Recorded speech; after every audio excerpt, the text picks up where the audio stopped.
ሰላም ጤና ይስጥልን ውድና ክቡራት ቤተሰቦቻችን ኦርቶዶክሳውያን እንዴት አላችሁ? እንዴት ቆያችሁ? እንዴት ሰነበታችሁ? ኦርቶዶክሳዊ መረጃዎቻችን ጀምረዋል። በቀጥታ እንግዲህ ወደ ጥንክራችን ነው የማመራው። ከስውሯ ማርያም ጋር የተገናኘውን ቀጣዩን ክፍል ነው የማስደምጣችሁ። ላይክ በማድረግ ሼር በማድረግ ትብብር አጋርነታችን በማሳየት በተለይም ደግሞ ከስፍራው በረከት ረድኤትን ያገኛችሁ ቤተሰቦቻችን በሙሉ መረጃውን በማዳረስ ላይክና ሼር በማድረግ ትብብር አጋርነታችን በማሳየት ከጎናችን ቆሙ። ምንድነው በስውሯ ማርያም የተፈጠረ ያለው? ምንድነው የተሰማ ያለው? ዛሬም ድረስ ስውሯ ማርያም የሚሉ ድምጸቶች ተበራክተዋል። ብዙዎቹ ድነት የሚያገኙበት ስፍራ ነው። ብዙዎቹ ያንን ቦታ ከተለያየ ርቀት እንግዲህ ከተለያየ ቦታ ነው የሚመጡት። ከሀገር ውስጥ እስከ ሀገር ውጭ ያሉት ይመጣሉ። ለድህነት ነው የሚመጡት፣ በረከት ለማግኘት ነው የሚመጡት። ከኤችአይቪ ከካንሰር ከተለያዩ በሽታዎች ብዙዎቹ ድነዋል፣ እየዳኑም ይገኛሉ። በዚህም በርካታዎች እንግዲህ ሀሳቦቻቸውን እየገለጡ ይገኛሉ። ታዲያ ይቺ ቦታ አንዲት ሴት እንዳለችና ያቺ ሴት ፈላጭ ቆራጭ ሆና እንደነበረ በአንድ ወቅት በጣም ማህበራዊ ሚዲያውን የያዘ አጀንዳ ወይንም ጉዳይ ሆኖ ነበረ። ይቺ ሴት ማናት የሚለው የበርካቶቻችን ሀሳብ ነበረ። በርካቶቻችንም ስለዚች ሴት ስንናገር ነበረ። አሁንም የስውሯ ማርያም ጉዳይ ሌላ ትኩሳት ሆኗል፣ ሌላ አጀንዳ የሆነ ይገኛል። ምንድን ነው የተፈጠረ ያለው የሚለው እልባት ሊሰጥበት የሚገባ ጉዳይ ነው ብለን እናምናለን። ስለዚህ እኛም በመረጃችን ደግሞ ይህንን ሰፋ አድርገን ጥንክሩን ይዘንበታል። ላይክ በማድረግና ሼር በማድረግ መረጃው በማዳረስ ከጎናችን ቆሙ። አሁንም የተፈጠረው የተሰማው ሌላው ትኩሳት ምንድን ነው የሚለው ነገር ተከታተል እንመለስ። አጸደ ማርያም ያሰራችሁ እንትን ቤት አለ። አጸደ ማርያም ማናት? ቤተክርስቲያኑን ያዘጋጀው የገዳሙ ነው ጉዞ ካላችሁ አጸደ ማርያም ማና ምን አገባት ስራው ላይ? እያንዳንዱ ጉዳይ አጸደ ማርያም ከሆነማ ጉዞውንም ያጸደ ማርያም ነው። መሰከራችሁ እኮ በገዛፋችሁ። እሷ እኮ እንዲህ ብላ ነበር። ስልክ ቁጥር ራሱ መቤቴ ነው አውጪ ብላ ያወጣችኝ ብላችኋለች። ስሟት። ፕሮቴስታንት ቤት ስህተት ናቸው ብለን ምንናገር ይሄ የሰይጣን ፈተና ነው። አጋንንት በብዙ መንገድ ቀንቶ ስውሯ ማርያም ገዳም እንግዲህ እንደምታውቁት ከ100 በላይ ስውራን አባቶች ያሉበት፣ አሁንም አባታችን እንዳሉት የኛ መሪ የገዳሙ መሪ የጉዞም የሁሉም ፔጁን ሳይቀር በራእይ እየገለጸች ሰማችሁ። ፔጁን ሳይቀር በራእይ እየገለጸች እያሳየች ፌስቡክ ከፈች ብላሽ፣ ቲክቶክ ከፈች ብላሽ። እዩ ጩፋ ነው ያሰለጠነሽ? ማን ነው ያሰለጠነሽ? አንቺ የትኛው ሐሰተኛው ፓስተር ነው ያሰለጠነሽ? መቼም እውነተኞቹ እንደዚህ እንደማይሉ እርግጠኛ ነኝ። ማለት ከሐሰተኞቹ ውጭ ያሉት እንዲሁም ደግሞ የጉዞን የገዳሙ ስልክ ቁጥር ሳይቀር እኔ ስውሯ ማርያም ገዳም ነኝ፣ ይህ የገዳሜ እኔ ስውሯ ማርያም ገዳም ነኝ፣ ይህ የገዳሜ ስልክ ቁጥር ነው ብላ በራእይ አይተሽ ስልክ ቁጥር አወጣሽ። እኔ አንዳንድ ጸበል ስፍራ ላይ መነገር የሌለባቸው ነገሮች ስለማይነገሩ ትክክል ስላልሆኑ በሚዲያ መቅረብ የሌለባቸው ምንለው ለዚህ ነው። በርሜል ቅዱስ ጊዮርጊስ ሄጄ ጥቅምት 21 ዕለት ሮናልዶ ኢትዮጵያ እንደሚመጣ ነገረችኝ ያለች ልጅ ነበረች አይደል? እህቷ ነች እንደዚህ ልጅ። ስውሯ ማርያምን ጉዞ የምታዘጋጀው የዚች እህት ነች እንዴ? ጉዞ ድብድብ አለው መንገድ ላይ ሌሎች ማህበራት። እኔ የሰማሁት ቪዲዮ ያለኝ ማስረጃው የግሩፕ ውይይት ላይ ሲያደርጉ ከየት እንደሄዱ ልንገራችሁ። ከጅማ ወደ በደሌ ስትሄዱ በደሌ የምትባል ከተማ አለች። ከበደሌ ስውሯ ማርያም ገዳም መኪና ይዘው መጥተው መኪና ተመለሱ ተብለው ሊደበደቡ ብለው ተከራክረው የተመለሱ ልጆች የቃል ምስክር ይሰጡ ነበር። እና እነዚህ ሰዎች ውሸት ናቸው? እኛ አባቶቻችሁ የምታስተባብሉት ውሸት ነው? ለምን እንዳወጣሁት ዛሬ ታውቃላችሁ? ይቺ ልጅ እንደዚህ ብላ ወጣች ዛሬ። ማንም እናት፣ አባት፣ እህት፣ ወንድ በአንድ ወቅት ስውሯ ማርያም ገዳም ላይ ሲፈጸም የነበረውን አጀንዳ በአንዳንድ ሆዳቸው አምላካቸው በሆነባቸው ቲክቶከሮች ምክንያት እንግዲህ አጀንዳው እንዲቀር ተብሏል። ኦርቶዶክስ ያለ ባለማተቦች ዛሬ ከታመምኩበት አልጋዬ ላይ ተነስቼ የምሰራው ይህ ቪዲዮ ለህዝበ ክርስቲያኑ እንዲደረስ ነው። እኔ እግዚአብሔር ምስክሬ ነው፣ እስካሁን ድረስ ዝምታዬን ለመስበር አልፈለኩም ነበር። ነገር ግን አሁን ላይ ህዝበ ክርስቲያኑ ላይ እየተደረገው ነገር ያለው ግን በጣም የሚያሳስብና እጅግ አንገብጋቢ ደረጃ ላይ እንደደረሰ ስለተመለከትኩ ነው። እንግዲህ ይህ ህዝበ ክርስቲያን እመቤታችን ቅድስት ድንግል ማርያምን ለመማፀን ለመፈወስ ቢሄድም እንግዲህ እየገጠመው ያለው ነገር ግን ቦክስና ካራቴ ይሆናል ኦርቶዶክሳውያን ባለማተቦች በተለያዩ ስለቶች እየተስፈራሩ ይገኛሉ ምክንያቱም ኦርቶዶክሳውያን ባለማተቦች ብዙ አዘጋጅተው እንደዚህ በግል በሚሄዱበት ሰዓት እንግዲህ የሚገጥማቸው ነገር በጣም ያሳዝናል እንደዚሁም ከጀርባ ተወስደው መግረፊያ ቦታ እንዳለና እየተገረፉ እንዳሉ ያለው መረጃ መልክታል ይሄ ቅዱስ ቤተክርስቲያን እንግዲህ ምን ማጸንበት ምን ጸልይበት ቦታ ነው እንጂ ቦክስና የተለያዩ ነገሮች የሚደረግበት ወይም ጉልበታችንን የምናሳይበት ቦታ እንዳልሆነ አጥብቄ ልነግራችሁ እወዳለሁ እንግዲህ ቦታው በጋርድ እንደምትጠበቅ ሴትዮዋም በሰዓት እየተነገረ ይገኛል ይሄ ነገር ስለምን ሲሆናል ኦርቶዶክሳውያን ባለማተቦች ቤተክርስቲያናችን በሰዓት ክብሯን ዝቅ ማድረግ ይሄ እኮ የመናፍቃን አዳራሽ አይደለም የቤተክርስቲያንን ክብር በዚህ ደረጃ ዝቅ ማድረግ እንግዲህ በጣም ነው የሚያመው ኦርቶዶክሳውያን ባለማተቦች እና እንደ ቤተክርስቲያን ልጅነት ይሄ ነገር ያማል ወዴት እየሄድን ነው የሚለው ነገርም አብዘን እንድናጤንበት ያረጋልና አንፈራም አንሰጋም አንጠራጠርም መዝሙሩ ብቻ ሳይሆን ህይወትም ጭምር እንደሆነ በዚህ አጋጣሚ ልነግራችሁ እወዳለሁ ኦርቶዶክሳውያን ባለማተቦች ስውራ ማርያም ላይ ስታዘጋጁ የነበራችሁ ከ20 በላይ መንፈሳዊ ጉዞ አዘጋጆች አላችሁ ይሄ ለዚህ ነገር እንግዲህ ዝምታችሁ ለምን መስበር እንደከበዳችሁ አላውቅም ጉዞ ስትከለከሉ ለምን ብላችሁ እንደማትጠይቁም ይሄ ግራ ነው የሚገባኝ ስውራ ማርያም ላይ እንግዲህ ዛሬም ጽዋው ሞልቶ እየፈሰሰ ይገኛል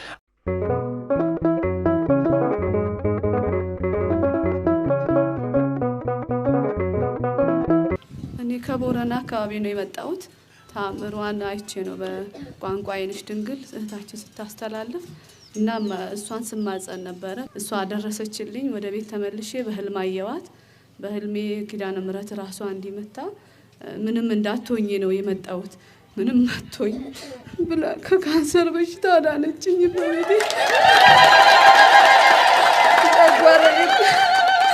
ጨጓራሽም ተቀዶ እንዲ ሰርጀሪ ይሰራል ተብዬ ነበር ወደ ውጪ ነበር ያለው ብዙ ጊዜ ተሰቃይቻለሁ እሱንም ተፈውሼ ነው ያየሁት እግዚአብሔር ይመስገን አመስግኑልኝ መብራን ደስታኝ አመስግኑላት በእውነት እህታችን እንግዲህ እናንተ መታችሁ ስትመሰክሩ እንዲህ ደስ ይላል ይታመናል እኛ በወረቀት ስናነብ ላይታመን ይችላል ብዙ ሰዎች ከካንሰር ከኤችአይቪ ከጭንቅላት እጢ እየተፈወሱ ነው እህታችን ከካንሰር በሽታ ድንግል ማርያም ፈውሳታለች ክብር ለድንግል ማርያም እህቴ ነበረች የታመመችው ያው ብዙ ቦታ ሄድን አይሆንም በጣም ከባድ ችግር ነው ያለው ምናምን አሉን ወደ ጥቁር አንበሳ ተላክን ጥቁር አንበሳም ያው ታውቃላችሁ ቶሎ አልጋ ማግኘት አስቸጋሪ ነው ቶሎ ኦፕራሲዮንም ለመደረግ ከባድ ነውና ሁሉም ሰው በቃ ቤተሰቦቼ በሙሉ ስውራ ማርያም ለምነን አንድ ላይ ዘናት ሄድን በእውነት ነው ብላችሁ ከበር ጀምሮ ከጥበቃ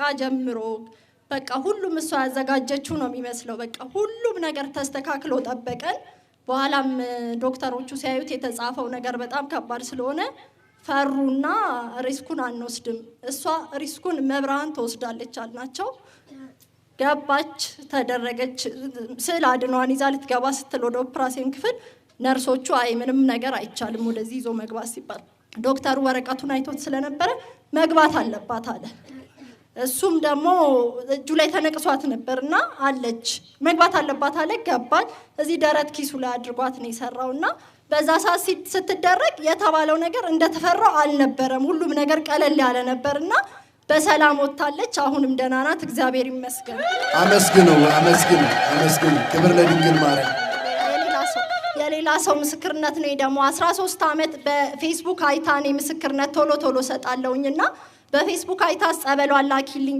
እንትን ነው የምትኖረው ወደ ወላይታ ክልልና ጸበሏን ልኬላት በሹፌሮች 13 አመት ሙሉ እንቅልፍ ማይተኛና በጣም የሚያለቅስ የሚያስቸግር በሽተኛ ልጅ ነበረ ጸበሏ እቤት ሲገባ ተፈውሷል ልጁ ሳይጠቀመው ገና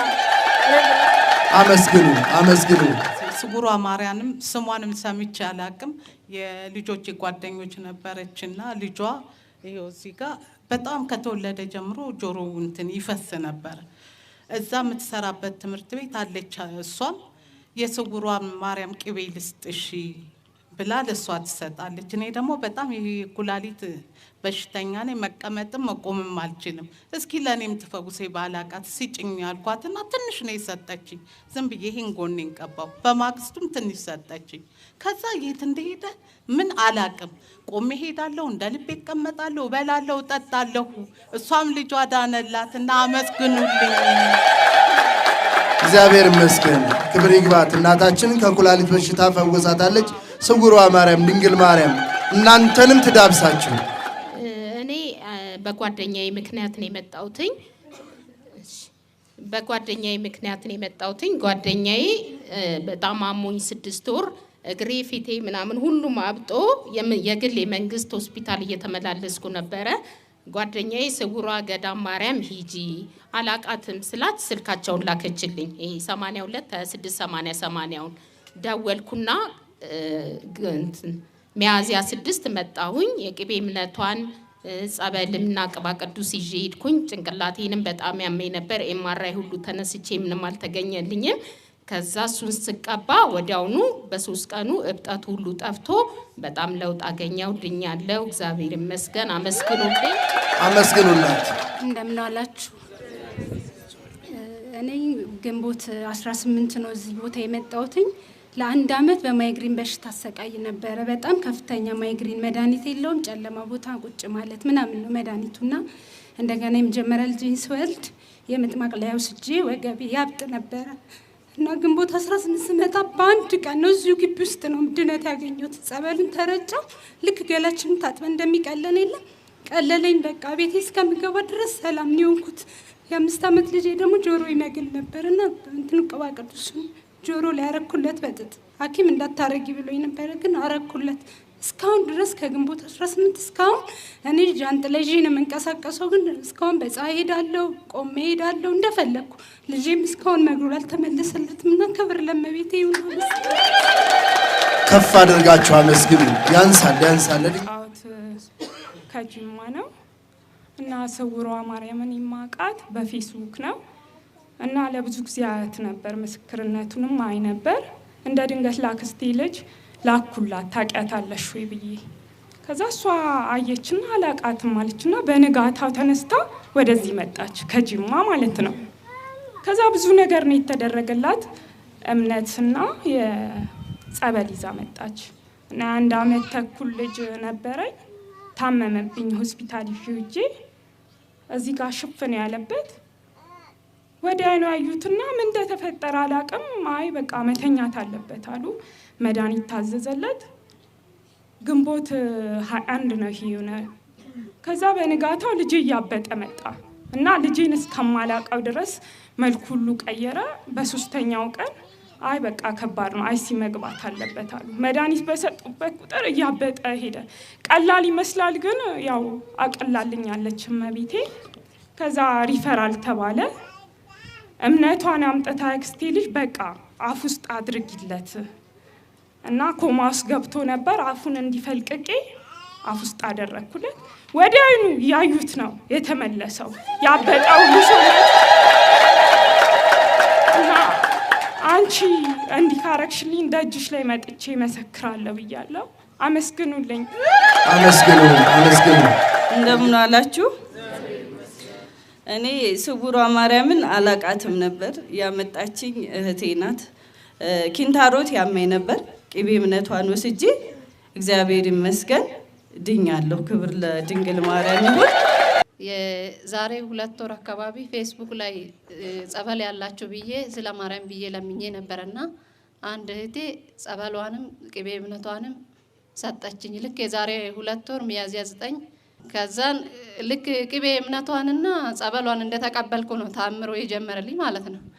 ከዛ ቤቴ ገብቼ ልክ በማግስቱ ጠዋት ሐሙስ እኔ የዛሬ 10 ወር አካባቢ ሐምሌ 22 ከአራስ ቤት ወጥቼ 4 ወር ህፃን ልጄን ተሸክሚያት እሷ ቤት ነቻው እናት አባቴን ለማየት ወደ ገጠር እየሄድኩ ነበርና ልክ አለም ገና ላይ ሲደርስ አላቅም ያው ሁላችሁም እንደምታውቁ በገጠር ብዙ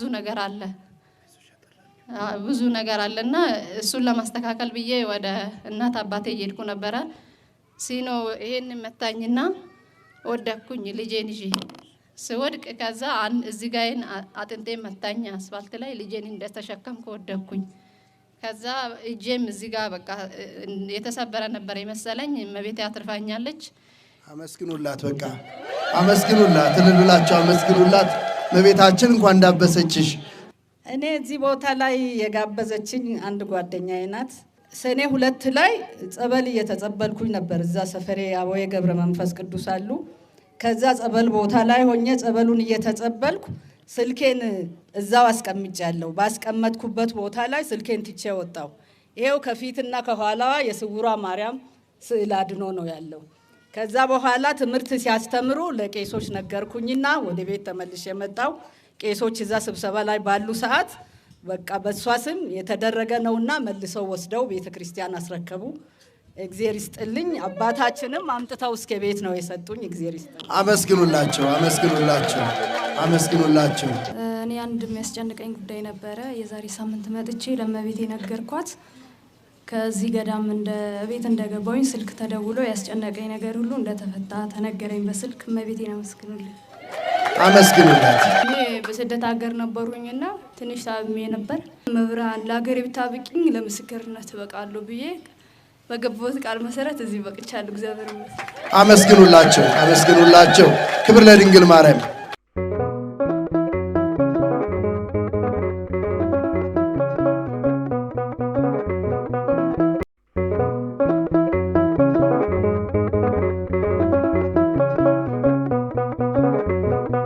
የምታዩት ጥንታዊ ገዳም ነው።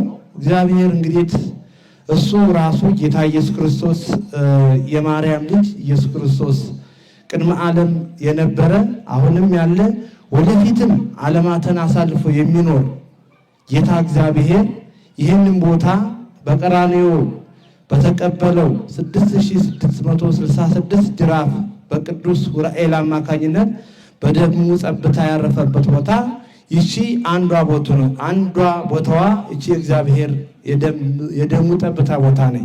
እንግዲህ ቤተክርስቲያን የትም የሚሰራ ቦታ አይደለም። የእግዚአብሔር ብቻ ደም ጠብታ ያለበት ቦታ ላይ ቤተክርስቲያን ይሰራል። እንግዲህ ይሄ እንደምታዩት ብዙ ስውራን አባቶች አሉበት። እኛ እማናያቸው እነሱ የሚያውን የሚጸልዩበት ቦታ ነው። ቤተክርስቲያኑ ታይሰራ በፊት ይሄ ቅዱስ ቤተክርስቲያን ሳይሰራ በፊት የእግዚአብሔር ቃል ይሰማበት እንደነበረ አባቶቻችን ይነግሩናል። ስለዚህ ስፍራው የተከበበ በጋራ አንድ ብቻ ሁለት መውረጃ ያለው ቦታ ነው። ወደዚህ ስትሄዱ አንድ መውረጃ ታገኛላችሁ፣ በዚህ ጋር ስትመጡ አንድ ቦታ ታገኛላችሁ። ስለዚህ ቦታዋ ልዩ ስለሆነ እዚህ ቦታ ላይ ብዙ ሰዎች ይሰበሰቡ ነበረ። የእግዚአብሔር ቃል ሲሰማ ከየት መጣ እየተባለ በተለይ በቤተልሔሙ አካባቢ ስውራን አባቶች ቅድም ጥንት ላይ የነበሩ የጸለዩበት ወፍጯቸው መጃቸው እዛ ቦታ ላይ ይገኛል። ስለዚህ የእግዚአብሔር ቃል ብቻ ይሰማ ነበረ እዚህ ቦታ ላይ። ስለዚህ እረኞች በውጭ ሆነው ጫማቸውን እያወለቁ ይሄ ምንድነው ድምፁ እያሉ የእግዚአብሔር ድምፅ ሲሰማ ወደዚህ ቦታ ላይ መጥተው ጫማቸውን ከውጭ እያወለቁ ወደዚህ ወደ አጥር ግቢው ይገቡ ነበረ። ስለዚህ አካባቢው በእንትን የተከበበ ነበረ በእጽዋት። ስለዚህ አሁን ነው ጸድቶ የምታዩት። ስለዚህ ይህ ቦታ የእግዚአብሔር ድምፅ ይሰማበታል። ግን የነበሩ አባቶች መቼ ይሆን እኛ የምናመልከው ቤተክርስቲያን ተሰርቶ የእግዚአብሔር ቤተክርስቲያን እያሉ የአካባቢው ያሉ በዚህ አካባቢ ስለ ቤተክርስቲያን ይማጸኑ ነበር።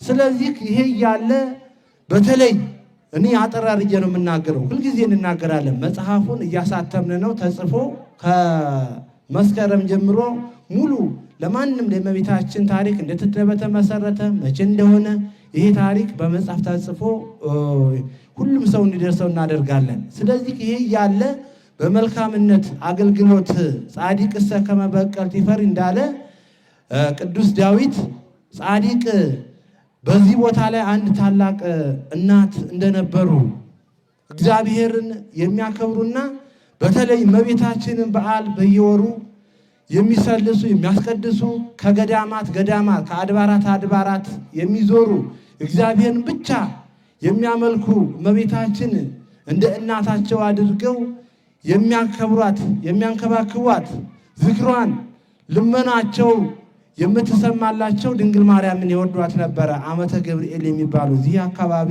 ነው ተወልደው ያደጉት። እኛም ባንደርስ የቀደሙ አባቶች በታሪክ ላይ እንዳገኘ ነው። ስለዚህ ይሄ ያለ በመልካም ነገር አገልግሎት እያለ ከገዳማት ከአድባራት ነበረ ቤተክርስቲያን በዚህ አካባቢ ስለሌለ እዚህ ቦታ ላይ መጥተው በሰንበትና በእመቤታችን ቀን መጥተው የእግዚአብሔር ድምፅ ይሰሙ ነበረ። ይሄ ነገር ምንድነው እያሉ ቦታው ላይ መጥተው ድምፁ እሳቸው ግን ያስቀድሱ አሁን ተቀዳሴ ወጥተዋል። ቀጥታ መጥተው አስቀድሰው ወደ ቤታቸው እንደሚሄዱ ቤተክርስቲያን በዚህ አካባቢ ስላልነበረ ስለዚህ ኖሮ ከሞት አይቀርምና በተለይ የእመቤታችንን በዓል ዝክር በሚያዘክሩበት አንድ ወራት ላይ እመቤታችን በዓሏን እያከበሩ ብዙ ሰዎች በቤታቸው ተሰብስበው የእግዚአብሔርን የተገኘውን ህብስተምና የእሳቸውን እየተመገቡ እዛ ቤት ውስጥ አንድ ታላቅ አባት መጥቶ በእሳቸው ቤት የእሳቸውን ዝክር ይቀምሳሉ። ብዙ ሰው ነበረ እንደዚህ እንደናንተ እየመጣ የዓመተ ገብርኤልን የዓመታዊ የወራዊ ዝክራቸውን የሚቀምስሏቸው። ስለዚህ እዚህ ቦታ ላይ እነዚህ አባት መርቀው ተተለያዩ በኋላ እዚህ ቦታ ላይ ታላቅ ቤተክርስቲያን ይሰራል። የሚሰራው የእመቤታችን የድንግል ማርያም ቤተክርስቲያን ነው፣ የቅዱስ እግዚአብሔር አብ ቤተክርስቲያን ነው ብለው እዚህ አካባቢ ይሰራል። ቦታውም እዚህ ቦታ ላይ ነው ብለው እነዚህ አባት ተንግሬ በኋላ ዓመተ ገብርኤል አስተክሊ ብለው ከዚህ ቦታ ላይ ከፊታቸው ተሰወሩ ይባላል። ከዚያ ሰዓት ጀምረው የአካባቢው ሕዝብ ይጠባበቅ ነበረ ቤተክርስቲያን መቼ እንደሚሰራ። ስለዚህ ከየአካባቢ መጥተው ቤተክርስቲያን ንስራ ብለው መረጡ። ሌላ ቦታ ነበረ በሌላ አካባቢ፣ እዚያም ቦታ ላይ እጣ ወጣ አልሆነም። ሌላ ቦታ ላይ ተደረገ አልወጣም አልሆነም። ግን እግዚአብሔር የመረጠ ቦታ ስለነበረ የእግዚአብሔር ድምፅ ብቻ የሚሰማበት ቦታ ስለነበረ እዚህ ቦታ ላይ እጣው ሲወጣ እዚህ ቦታ ላይ ወጣ ይሉናል አባቶቻችን። ስለዚህ ከዛ ሰዓት ጀምሮ እሳቸው ኖሮ ከሞት አይቀርምና እሳቸው ሞቱ ይባላል። እዚሁ አካባቢ ሞተው ቤተክርስቲያን በዚህ ቦታ ስላልነበረ ደብረ ብርሃን ቅድስት ሥላሴ ይባላል። እዛ ሬሳቸው ሞተው ልክ ግንቦት 10 ቀን ነው የሞቱት ይሉናል። ስለዚህ ሲሄዱ ልክ እስከ 3ኛው ቀን ድረስ ከሰለስታቸው በቀስተ ደመና አምሳያ በሰለስተኛው ቀን ተሰብስቦ ወደ ሰማይ አረገላቸው። ከዚያ ሰዓት ጀምሮ የእሳቸው ትውልድ ይህም ቅድስት ቤተክርስቲያን እንዲሰራ በአካባቢው የእመቤታችን ድንግል ማርያምን ቤተክርስቲያን የቅዱስ እግዚአብሔር አብን የቃል ኪዳኑ ታቦት እንዲመጣ የዛ አካባቢ የነበሩ አባቶቻችን ይሄ ቤተክርስቲያን እንዲሰራ ብዙ ጥረት አድርገው ቤተክርስቲያኑ ወደ ታች ኮሷለ ስትወርዱ ወደ ታች ወደ አዳራሹ ስትወርዱ እዚያ በሳር ቤት ብዙ ዘመን ቆይቷል። እዚያው ዋሻለ ተደፍኖ ነው።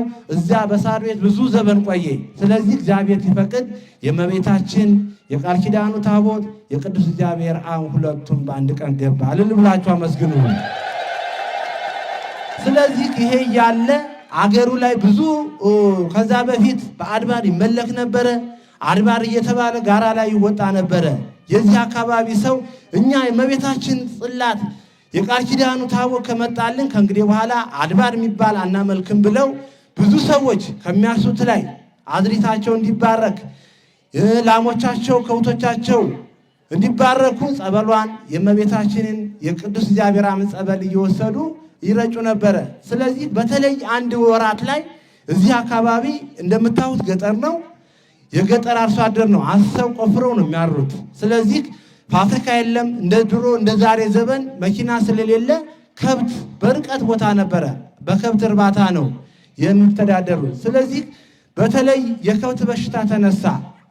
ያ የከብት በሽታ ሲነሳ መጥተው እመቤታችን ለምነው ሄደው ጸበሉን አንጥተው ከዚህ ቦታ ላይ እምነቱን ወስተው ከብቶቻቸውን የዚህ አካባቢ ሰዎች በሙሉ ከብቶቻቸውን እየረጩ የሞተም አንድ ከብት ሳይኖር የእመቤታችንን የእምነቱን ጸበል በመውሰድ እዚህ ቦታ ላይ የተቀደሰበትን የቅዳሴውን እምነት በመውሰድ ከብቶቻቸውን ሲረጡ ከብቶቻቸው ሐኪማቸው ድንግል ማርያም ሆነችላቸው። ከዚያ ጀምሮ ይህንን የእምነት ቅቤ እያመጡ ብዙ ለቤተ ክርስቲያኑ አስተዋጽኦ ያደርጉ ነበረ። በዚያን ሰዓት እንደ ዛሬ ሰው ባልበዛበት ሰዓት ያ የቅቤ እምነት ተከማችቶ ለነጋዴ ይሸጥ ነበረ። ከዕለታት አንድ ቀን ብዙ ሰዎች እየተቀቡ ቅቤውን ብዙ ሰው ሲድንበት የእምነት ቅቤ ሆኖ አባቶች 7 ቀን 14 ቀን እየጸለዩ ያንን የእምነት ቅቤ ዛሬ እናንተ ትሰጣላችሁ ማለት ነው። ዕውራን አብርቷል፣ ለምጻም አንጽቷል። ብዙ የተለያየ በሽታ ኪንታሮ ሰምታችኋል ሲመሰከር። ይሄ የእምነት ቅቤ ከዛ ሰዓት ጀምሮ የእምነት ቅቤ ስውሯ ማርያም ገዳም ላይ ይሰጣል ማለት ነው። ስለዚህ ይሄ ነው የእምነት ቅቤው የሚሰጥበት። ስለዚህ መገበዳው የሚሰፈርበት ሚስጥሩ እዚህ ቦታ ላይ በረዶ ቀጭጭ ይጥል ነበረ። ይሄ መተው አርሶ አደሩ እንግዲህ እግዚአብሔር ሆይ ድንግል ማርያም ሆይ አንቺ ቅዱስ እግዚአብሔር ሆይ አንተ እንግዲህ ሰማይና ምድርን ፈጥረሃል፣ አዝመራችንን ባርክልን፣ ከምናርሰው ላይ ከአስራት በኩራታችን እናወጣለን እያሉ የዛ አካባቢ አርሶ አደሮች ከተለያየ አካባቢ የሚመጡ እየተሳሉ ያንን የመገበሪያውን አስራታቸውን 10 ካገኙ አንዱ ማዳበሪያ አንጥተው ለቤተ ክርስቲያኑ እንደሚሰጡ ከዚያ ሰዓት ጀምሮ እስካሁን ድረስ መገበሪያው ከዓመት ዓመት የሚቀደስበት የሚሰለስበት እዚህ ቦታ ላይ ዳቤው እንበላው የዚህ የአርሶ አደሩ ውጤት ነው። ስለዚህ ቀጩን ቀረ በረዶም መጣሉ ተው እግዚአብሔር አገሩን ባረከው ማለት ነው። ለዚያ ነው ይሄ ያለ።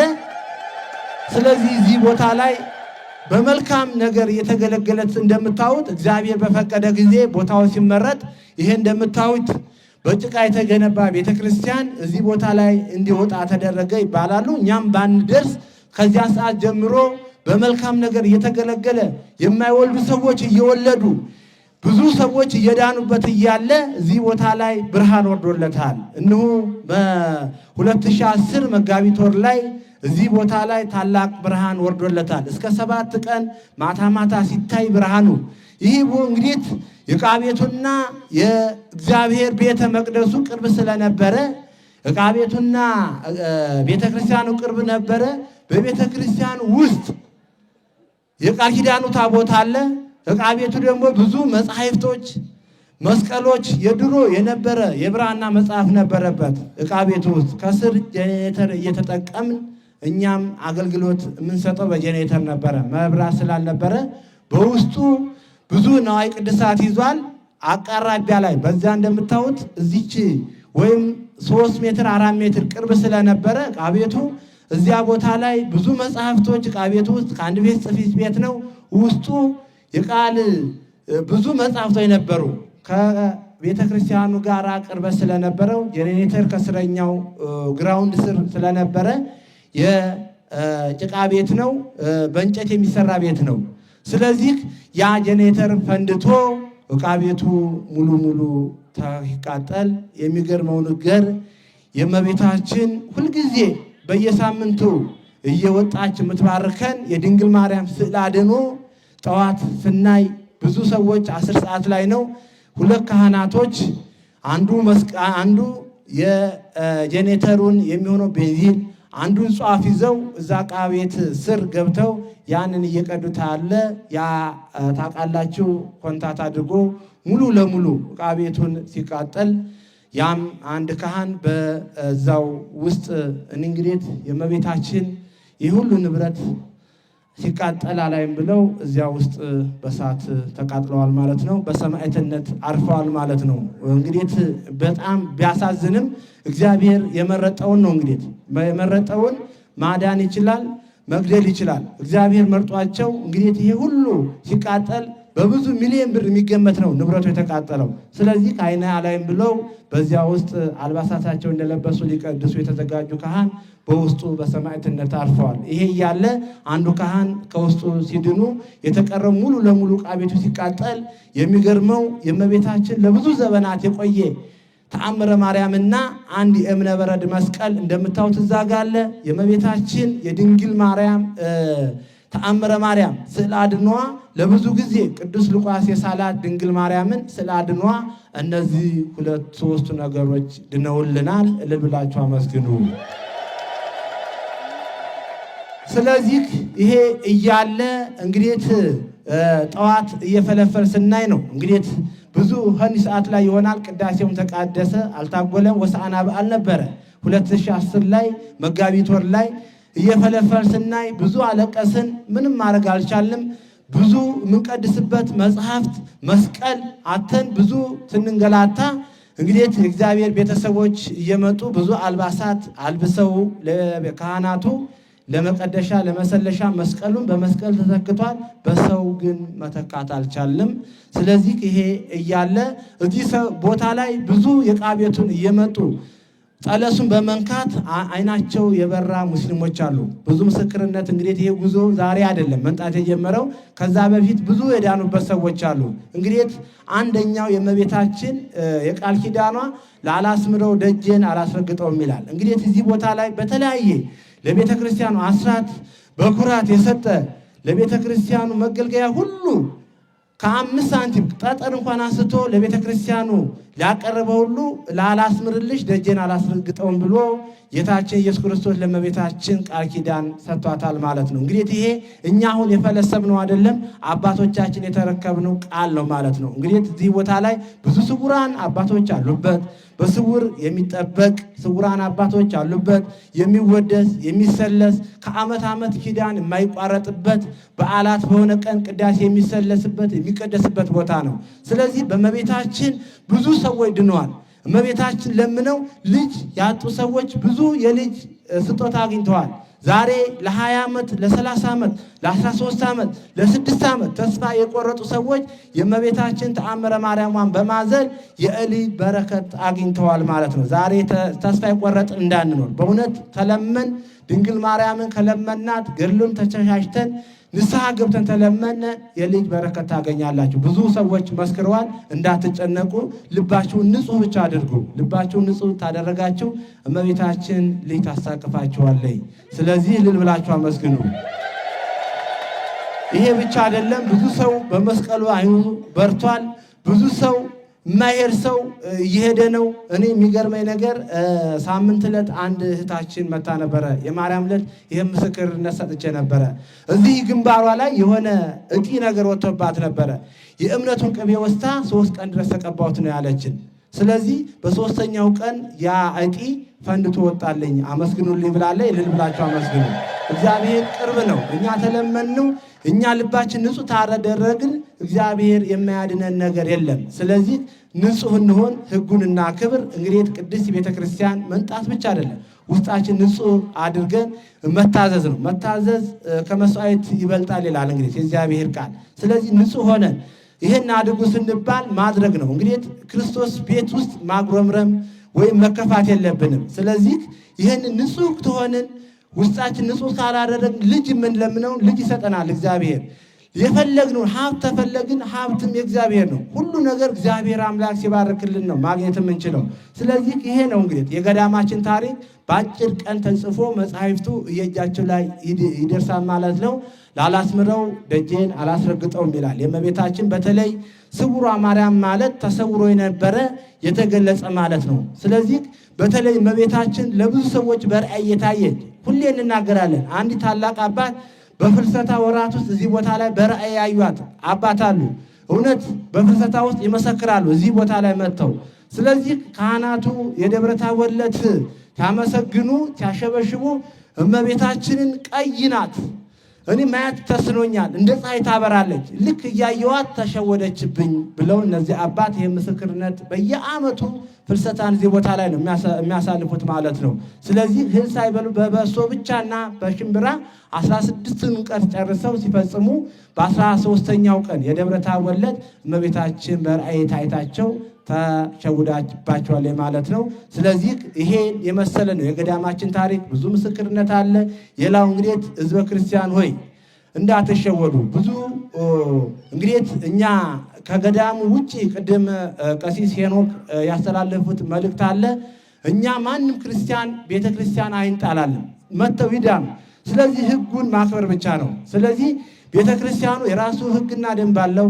እኛ ከ200 በላይ መኪና ቢኖር እኛ ከዓለም ተደራሽ ያለን መዳረሻ ያለን ሰዎች ነን። ስለዚህ ብዙ ሰዎች የሚያጭበረብሩ ሰዎች ስላሉ ሕጉን በተለይ በገጠሪቷ ቤተክርስቲያን ይሄን እናሰራለን ይሄን እንፈጽማለን እያሉ ብዙ ሰዎች ያጭበርብረውናል። እኛ የሚገርማቸው ነገር ስለዚህ ይሄ የገዳሙ እዚህ የሚያጉዙት እኛ አጸደ ማርያም እህታችን አለች። ይሄን ቤተክርስቲያን እንደምታው ዛሬው ዙሪያውን አጥሩን ከአጥሩ ጀምሮ እስከ አዳራሽ ድረስ ቤተክርስቲያን የምታሰራ ከኛ ከሰበካ ጉባኤው ፍቃድ ተሰጥቷት ከዚያ ወደ ወረዳ ቤተ ክህነት ከዛ ሀገረ ስብከቱ ወደ ጠቅላይ ቤተ ክህነት ተጽፎ ይሄው በአንድ ዓመት ውስጥ ቤተክርስቲያን እንደምታዩት እስከ መስከረም ድረስ ጉልላቱ ወጥቶ ይታያል ማለት ነው።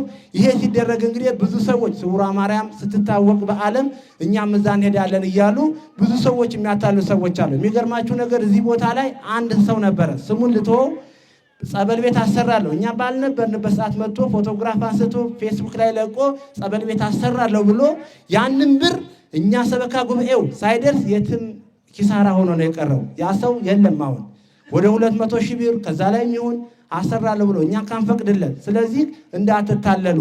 መምጣት ብትፈልጉ የገዳሙ ስልክ ቁጥር አለ፣ መመዝገብ ትችላላችሁ። ብዙ ሰዎች እንዳያታልላችሁ ገጠር ቤተክርስቲያን ይሄ ያስፈልጋል ስለሚያሉ የገጠር አባቶች እንደምታዋቸው የውሃዎች ናቸው። እግዚአብሔርን ብቻ ማምለክ ነው የሚፈልጉት።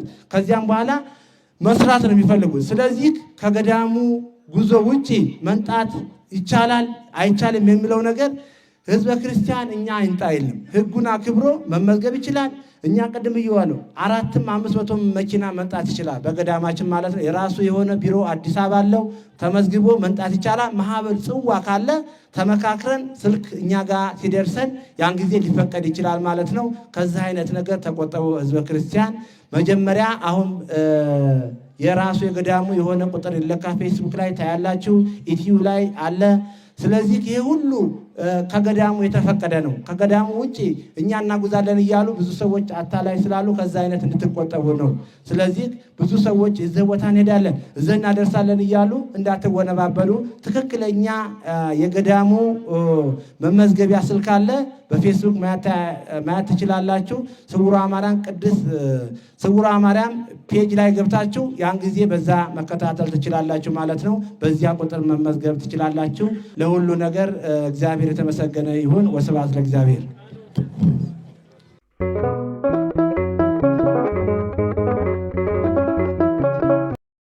የተወዳጅ ቤተሰቦቻችን ኦርቶዶክሳውያን የዛሬ መረጃዎቻችን ይህን ይመስላሉ። መረጃው ለመላው ዓለም እንዲዳረስ ላይክ፣ ሼር በማድረግ ትብብር አጋርነታችን በማሳየት ከጎናችን